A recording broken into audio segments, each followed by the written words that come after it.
यह कहानी एक छोटे से गांव की है जहां राधा नाम की एक लड़की रहती थी। गांव के लोग उसे बहुत पसंद करते थे क्योंकि वह बहुत अच्छी और मददगार थी। लेकिन उसके जीवन में एक अजीब मोड़ तब आया जब उसने गांव के बाहर पुराने जंगल में एक छुपा हुआ घर देखा। एक दिन राधा ने अपने दोस्तों से उस घर के बारे में सुना। सबने कहा कि वह घर बहुत डरावना है और वहां कोई नहीं जाता। लेकिन राधा बहुत जिज्ञासु थी, इसलिए उसने उस घर को देखने का फैसला किया। एक शाम सूरज ढलने के बाद राधा अकेली उस जंगल की ओर चल पड़ी। रास्ता बहुत सुनसान था और चारों ओर सन्नाटा पसरा हुआ था। थोड़ी देर बाद वह उस पुराने घर के पास पहुंची। घर की हालत बहुत खराब थी। दीवारें टूट चुकी थीं और खिड़कियां भी टूटी हुई थीं। राधा ने दरवाजा खोलने की कोशिश की, लेकिन वह जाम था। उसने खिड़की से अंदर झांका। अंदर अंधेरा था और कुछ भी साफ साफ दिखाई नहीं दे रहा था। उसने एक टॉर्च निकाली और खिड़की से अंदर जाने की कोशिश की। जैसे ही वह अंदर पहुंची, एक अजीब सी ठंडक उसे महसूस हुई। घर के अंदर बहुत धूल थी और फर्नीचर टूटा फूटा पड़ा था। उसने इधर उधर देखा और एक पुरानी किताब पड़ी हुई देखी। उसने वह किताब उठाई और पढ़ना शुरू किया।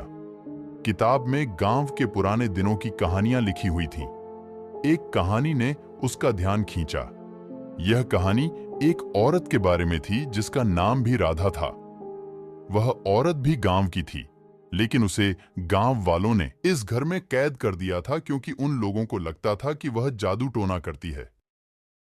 जैसे ही राधा ने यह पढ़ा, उसे एक अजीब सी आवाज सुनाई दी। वह डर गई और इधर उधर देखने लगी। तभी उसने देखा कि एक साया उसकी ओर बढ़ रहा है। वह चीखना चाहती थी, लेकिन आवाज नहीं निकल रही थी। साया और पास आया और उसके चेहरे पर एक भयावह मुस्कान थी। राधा ने देखा कि वह साया कोई और नहीं बल्कि उसी पुरानी कहानी की राधा थी।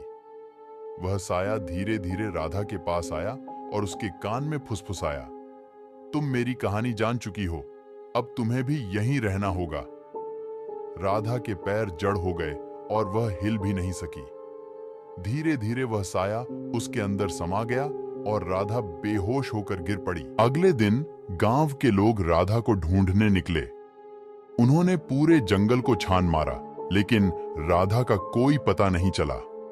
कुछ दिनों बाद गांव में किसी ने उस पुराने घर की खिड़की से एक साया देखा।